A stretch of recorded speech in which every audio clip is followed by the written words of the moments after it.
kakaya ekyo kye kisookerwako. Embeera zokka wetuyinza okukkirizibwa okuvunnamira ku nkoofiira oba kakaya zijja luvannyuma, naye ng'ekisookerwako butavunnamira ku nkoofiira yadde ku kikaaya. Ekituufu kiri nti Allah yali ayagala tuvunnamire ku ttaka. Allah yali ayagala tuvunnamire ku ttaka. Ekyo kye kyali ekikolo. Era Nabbi sallallahu alaihi wasallam bwe yali amenya ebintu eby'enkizo Allah bye yamuwa, naye nga tiyabiwa bannabbi balala olubereberye lwe, yagamba nti waju'ilat liya al-ardu, ensi Allah yaginfuulira masjida, yaginfuulira masjid wa tahura, era n'aginfuulira etukuza. Ekigambo etukuza kakye tuba tusookerako kata tunatunuulira nsi ebeera etya masjid. Allah okufuula ensi etukuza mu umma ezasooka mwali bannabbi Nuuhu alayhi salaamu n'abagoberezi be ne bannabbi abajja oluvannyuma, bo tebaakozesanga tayammumu, tebaakolanga tayammumu nga babuliddwa amazzi. Ekyo kiri mu umma yaffe eno yokka. Ne bakubuuzanga nti bujulizi ki ku kyo, oganda nabbi yagamba nti ensi Allah yaginfuulira ekitukuza. Kitegeeza bwe bulwa amazzi ng'okozesa ki? Tayammumu. Ekirala ekyenkizo mu umma eno nga tukyali mu umma ezasooka kwe kuba nti era ensi Allah yagifuulira nabbi sallallahu alaihi wasallam n'abagoberezi be masjida, omuzikiti. Naye ekigambo omuzikiti niwakubadde tukivunudde tutyo, okijjirayo ddala amakulu gaakyo amatuufu. Masjid kitegeeza awavunnamirwa. Kati awavunnamirwa guyinza okuba nga muzimbo nga guno gwe tulimu, ate awavunnamirwa guyinza okuba nga si muzimbo. Oteeka obyawula. Allah ensi yagifuula masjid, naye nga mu mazima ensi yonna si muzimbo, si muzikiti. Ate n'omuzimbo kati nga gwe tulimu ne guyitibwa masjid. Era Allah yagamba nti wa anna almasajida lillah, emizikiti gya Allah. Yali ategeeza emizimbo nga gwazimbwa nga muzikiti. Era ne nabbi kyeyagamba sallallahu alaihi wasallam ti man bana lillahi masjida, singa omuntu azimba omuzikiti ku lwa Allah, bana Allahu lahu baitan fil janna, Allah amuzimbira enju mu jjana. Kwali kuzimba muzikiti ogw'omuzimbo. Kitegeeza tulina omuzikiti nga nsi yonna, ne tuba n'omuzikiti nga muzimbo. Omuzikiti nga nsi yonna kyali kiwa makulu nti Allah yanfuulira ensi masjida nga muzikiti, amakulu nga buvunnamiro. Masjid kitegeeza obuvunnamiro. Era bamanyi ku Luwarabu ekyo kiyitibwa ismul makan, linnya ly'ekifo. As-sujudu, okuvunnama, mahallu sujudi, ekifo awavunnamibwa kiyitibwa masjid. Nga bw'oga nti aljuluusu, okutuula, almajlis, ekifo awakola ki? Awatuulibwa. Muddeyo bulungi. Naam. Allaibu, okuzannya, almal'ab, awazannyibwa. Era n'ekisaawe wasambira akapiira bora bakiyita almal'ab, awazannyibwa. Kati Allah bwe yagamba, omubaka bwe yagamba sallallahu alaihi wasallam nti ensi Allah yagimufuulira almasjid, yagimufuulira muzikiti, kyali tekiwa makulu nti nga muzimbo gwa muzikiti. Nedda kyali kiwa amakulu nabbi nga bwe yannyonnyola mu hadithi ennyingi engazi nti yenna oli essala weeba emusanze agisaalirengawo. Ekyo kiwa amakulu nti ensi Allah yagitufuulira omuzikiti, amakulu obuvunnamiro.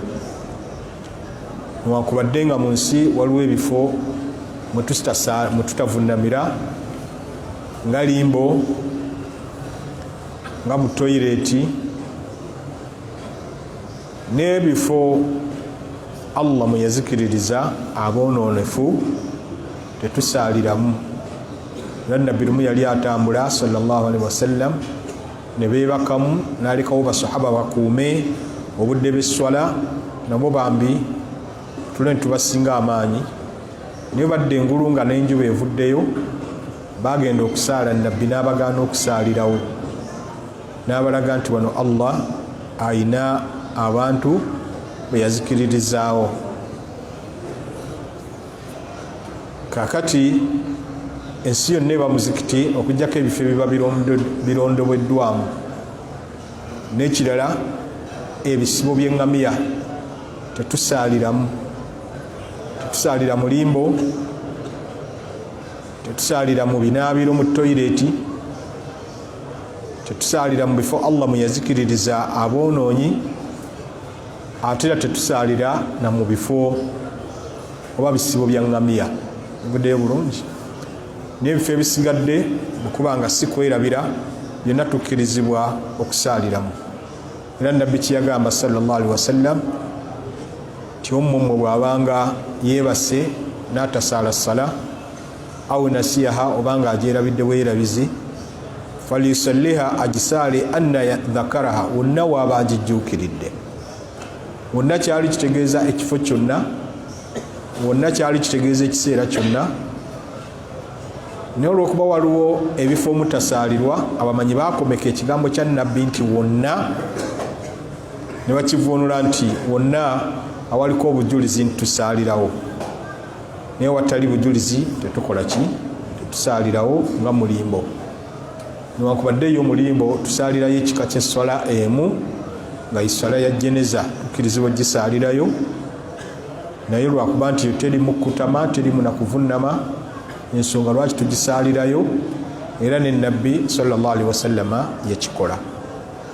Kati omubaka bw'aba yagaa nti ensi Allah yaginfuulira muzikiti nga tukivuunudde nti buvunnamiro, ensi yali ategeeza ki? Mu mazima ensi yali ategeeza ttaka. Ensi yali ategeeza ttaka lyennyini. Era singa omwalimu avaayo kati nga bwe ngenda okuvaayo n'agamba nti nabbi yagamba sallallahu alaihi wasallam ti waju'ilat liya al-ardu masjida, ettaka Allah yalinfuulira buvunnamiro, togambanga nti abaasobezza, kuba ekyagendererwa mu nsi lyali ttaka. Wa hadha huwa al aslu fi sujud, era ekyo kyekikulu mu kuvunnama, kuvunnamira ku ttaka nga tolina kyotaddewo, la sujada kibe kiwempe wala hasir yadde gube mukeeka wala ghairu dhalik yadde ekitali ekyo. Allah yali ayagala tube beetoowaze gyali, tuteeke ebyenyi byaffe ku ttaka bye tutwala nti kya bbeeyi nnyo, ng'era ddala ekyenyi ky'omuntu kya bbeeyi, ate ng'ettaka kitonde tukinyooma, ebikyafu byonna tuziika mu ttaka, muli abafu baleme tuwunyirira, ennajisi n'ebifaanaganako bwe bityo, n'ekiyungo ky'osinga okutwala nti kya bbeeyi ku mubiri gwo, ate n'obanga okitadde ku kitonde ettaka kyotwala nti kinyoomoofu, mu mazima oba ogondedde nnyo Allah tabaraka wa taala. N'olwekyo kati kijja nti ngenda kusaala naye ngenda kuteekawo omukeeka, ngenda kusaala naye ngenda kuteekawo kiwempe, ngenda kusaala naye ngenda kuteekawo kigoye, ng'omaze kufuna buzibu. Ng'omaze kukola ki? Kufuna buzibu. Nga buzibu ki? Okukyafuwala ennyo. Engoye zo z'oyambadde waliwo ebisooto, bw'onaavunnama zigenda kukyafuwala. Waliwo abaga nti ye oba bikyafuwala bikyafuwale, kubanga ne nabbi sallallahu alaihi wasallama yasaalirako mu bisooto. Yasaalirako mu ki? Mu bisooto. Ekyo nja kyanukula. Naye nga muhimu ekyali kirina okusooka okutwalibwa kuvunnamira ku ttaka. Tugambye nti lwa buzibu n'ossaawo ekirala. Wabula ekirala ekyo kye tuteekawo kiyinza okuba nga tekikosa ngoye zo, wabula nga kikosa mubiri gwo.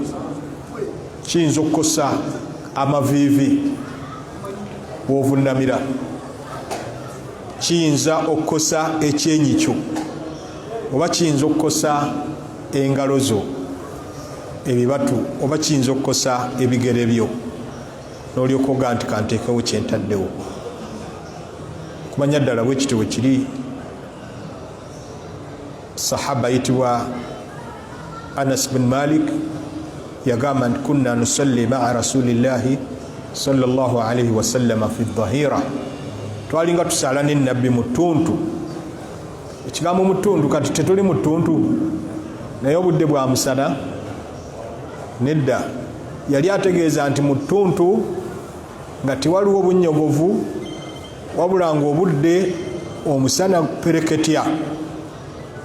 Fa idha lam yastati ahaduna, naye omu muffe bw'ataasobolanga ayyumakkina jabhatahu min al ard, okunyweza ekyenyi kye ku ttaka, bw'ataasobolanga kikola kuba ekyenyi kikonera ddala ku ttaka naki n'ennyindo, era ekyenyi n'ennyindo kiyungo kye kimu. Nga nabbi bwe yagamba sallallahu alaihi wasallam ti la salata, teri swala etuuka liman la yusibu anfuhu al arda, eri oyo yenna ng'ennyindo ye tekonye ku ttaka, ma yusibu al jabin, ng'ekyenyi bwe kikoonako. Hadithi ya Imamu al Hakim mu kitabu kya al Mustadrik, teri swala etuuka ng'ennyindo tekonye ku ttaka, ng'ekyenyi kyo bwe kikoonako, kitegeeza ennyindo n'ekyenyi kiyungo kye kimu. Era nabbi bwe yalaga nti twalagirwa sallallahu alaihi wasallam okuvunnamira ku biyungo 7, bwe yakwata ku nnyindo ku kyenyi yayisa n'ennyindo ye, yayisa n'omukono gwe ku nnyindo. Lwekyo ennyindo terina kusigala ng'ereebeetera mu bbanga. Newankubadde bwe twali tusomesa sola mu kiraasi ziri eza wansi, ekyenyindo tebakitusomesanga. Fa idha lam yastati, ngenda jidda mu hadisi, kunna nusalli maa rasulillahi sallallahu alaihi wasallam fi dhahira, twalinga tusala n'ennabbi mu ttuntu. Fa idha lam yastati ahaduna, omu muffe bw'ataasobolanga ayyumakkina jabhatahu min al ard, okunyweza ekyenyi kye ku ttaka, basata thawbahu, ng'awayanjuluza olugoye lwe, ng'ayanjuluza ekitambaala kye. Fasajada alaihi, n'abanga kwavunnamira. Yenna yetegereza hadithi eyo mubaddemu ekigamba nti omu muffe bw'ataasobolanga kuteeka kyenyi kye ku ttaka ne kitebenkera bulungi nga takoseddwa ge makulu agakirimu, ng'olwo alyoka ateekawo olugoye lwe n'aluvunnamirako kuki ku ttaka. Kikyali kiwa makulu ki nti wabula bwe twabanga tuvunnama nga si musana mungi era ng'omu mu ffe asobola okuteeka ekyenyi kye ku ttaka, tetwateekangawo lugoye. Yeyo reverse meaning, bakiyita reverse meaning oba mafuhumu al-mukhalafa, amakulu agaba ag'ekyennyume ne kino ekyatuddwa naye nga go masirikire. Egamba bw'ona nsanga wano ku ssaawa 10 nja kukusasula omutwalo gwo, ne bwe mba saatudde nti bw'otajje oba bw'otansangewo sijja zikusasula, mu makulu agategereka mu statement yange eyo gaba gengo. Imam Ibn Hajar al-Asqalani bwe yali annyonnyola ekigambo kya Anas bin Malik ekyo mu Sahih al-Bukhari, yalagira ddala nti hadithi eno bujulizi obulaga nti bo basahaba okuteekawo ebyaliiro bavunnamireko baamalanga kulemererwa bulemererwa okuvunnama. Ne Sheikh Muhammad bin Salih al-Uthaymin mu kitabo kye Asharh al-Mumti' ne bw'atyo bwe yagamba nti baamalanga kulemererwa basahaba okuvunnamira ku ttaka ne balyoka bassaawo ebyaliiro. Naffe ng'abakopayiri mu kubo twawandika ekitabo kyaffe bakiyita assujudu sahihu, okuvunnama okutuufu. oba wano yani yali akisomyeko, bakiyita okuvunnama okutuufu. Naffe bwe twali tulaga amateeka g'okuvunnama naye nga tukoppa kwabo abatusinga okumanya, twalaga nti ekisookerwako kuvunnamira watali kyaliiro. Omala kulemererwa n'olyoka oteekawo ki? N'olyoka oteekawo ekyaliiro. Tubuddeyo bulungi. Lwaki kino njagadde nkisomeseeko mu bwangu buno obuyitirivu. Ndowooza mwakiwulidde ku social media ekigamba nti tewali buzibu bwonna musiraamu kuvunnamira ku nkoofiira nga bano bwe bagamba, obaga nti nga bano muba mumanyi kyekitegeeza nti kubanga ekyewuunyisa ate bavunnamira ku mikeeka ne ku misaala. Kati lwaki bagaana abantu okuvunnamira ku ki? Ku nkoofiira. Ekituufu emisaala tugivunnamirako, naye lwa buzibu obuyinza okubaawo ng'era sahaba bwe yayogera, omu muffe bw'ataasobolanga kunyweza kyenyi ku ttaka ng'ayanjuluza olugoye lwe. Naffe twayalirira emizikiti lwakubanga bw'ovunnama awatali kiwempe okosebwa. Kati bwe tubanga ekyo twakikola lwa mbeera eyo yannaakola ntya? Awatali mbeera yannaakola ntya? Tikyetaaga kuteekawo kiwempe yadde mukeeka yadde ekyaliiro kyonna. Awatali mbeera yannaakola ntya? Ng'emizikiti omuli tiles, era mbadde nsoma ku neeti ne balaga medical complications omuntu z'ayinza okufuna nga eddiiro lye oba enju ye yakola ki? Yagiteeka mu tiles. Obuzibu si bwakuseerera, naye buli medical mujja kisomako oba wali awo mulabe, naye nga bwe nti bwe nakirabye. Naye bwe tudda ku mulamwa awali tiles tewali bwetaavu oteekewo mukeeka, si bwe guli? Awali omukeeka nga wagutaddewo okulemwa kuvunnamira ku ttaka, ate era tewaba bwetaavu ate ovunnamire ku nkoofiira. wabula mata yajuz as-sujud ala at-taqiya aw al-qalansawa. Diro tukirizibwa okuvunnamira ku nkoofiira. Taqiya ye nkoofiira ennene ng'eno, ate al-qalansawa kikatono ng'ako ono muganda waffe ne nabbi yakambala ng'ako sallallahu alayhi wasallam, olumu nga tataddeeko na kitambaala. Kati diro tukirizibwa okuvunnamira ku taqiya misla allati labistuha al'an, kati nga ginyambadde. Kati idha lam nastati', bwe tuba tetusobodde annumakkina kunyweza bulungi jibahana ala al-ard min al-ard, byenyi byaffe ku ttaka, tusobola okuvunnamira ku nkoofiira. Kati kyanjawulo okugamba nti lwaki mugaana abasiraamu okuvunnamira ku nkoofiira ng'ate muvunnamira ku mikeeka? Tugamba tuvunnama ku mikeeka lwa buzibu obubaawo, naye already emikeeka weegiri, kati wabaawo bwetaavu tuvunnamire ku ki? Nkoofiira. Era njagadde enjawulo eyo mugifune, ate agifune ajja kugamba nti wamma nno abasajja baki? Batuufu. Bwe tudda ku niqaabu, okumanya okuvunnamira ku ttaka kikulu nga tolina kyovunnamiddeko bw'oba tookosebwe. N'abamanyi abagamba nti niqaabu ya bwatteeka, kubanga waliwo abamanyi abagamba nti niqaabu omukyalo gyambala kya bwatteeka, era bw'obanga togyambadde ofuna omusango. Abamanyi abamu abagamba bwe batyo gye bali, ng'era bakukunavu. Newankubadde nze nga junior natwala kyabagamba nti niqaabu si yaki? Si ya bwatteeka, agyambala afuna omusango, mawe afuna empeera, naye atagyambadde tafuna musango. Okwo kwe kumatira kwange nga nzimbira nnyo ku kitabu kya Sheikh Muhammad Nasiruddin al-Albani ekiyitibwa hijabu al-mar'ati al-muslima oba jilbabu al-mar'ati al-muslima, jilbabu y'omukyala omusiraamu.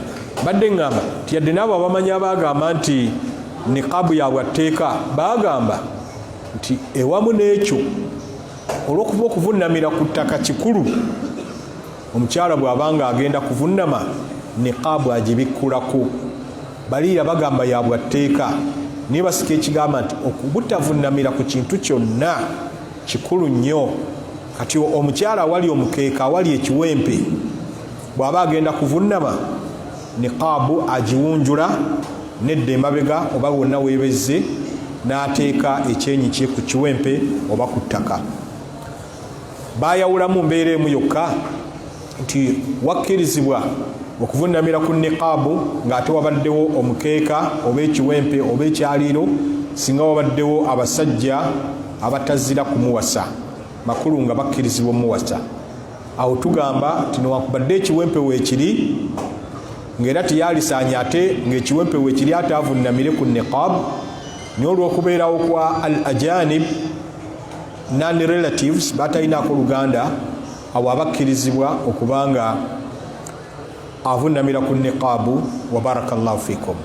Kati ffe nga ffe abaami embeera ng'eyo ekkirizisiza omukyala avunnamire ku niqaabu ng'ate waliwo ekiwempe, embeera ng'ebadde yakubeerawo baami ffe abasajja awali ekiwempe, mbeera akyeyinza okutuvunnamisa ate ku ki? Ku nkofiira zaffe. Ogenda okulaba nga teriiwo. N'ekyo bwe tuba tuvunnama tulina okuba nga nuzahzihu ba'da shay, tuseeseetula katono enkofiira zaffe ne tuba nga ekyenyi kino kikoze ki? Kikoonye ku ttaka. Wa barakallahu fikum. Kibuddeyo bulungi. Si nti tumere sajida, era ne sajida Allah zayogerako mu Qur'ani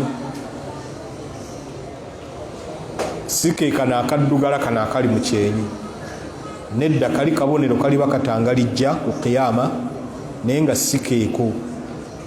Era bwe kaba tikakumeze kati nganze gwe katamera olwa sikiini tuweeraliikiriranga, ate nawe bwe kaba kakumeze wano obanga ani tojaguzanga nnyo, wabula yagala okujaguza ajagulize mu kigamba nti nsadde ntya era nsadde ku lwani. Wa barakallahu fikum. Ensonga y'obutavunnamira ku kiwempe mawe ku nkofiira mugiwulidde bulungi, naye obutavunnamira ku niqaabu mugiwulidde bulungi.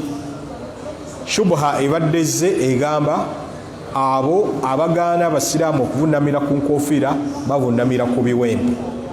Njawulo ki wakati w'okuvunnamira ku kiwempe n'enkofiira?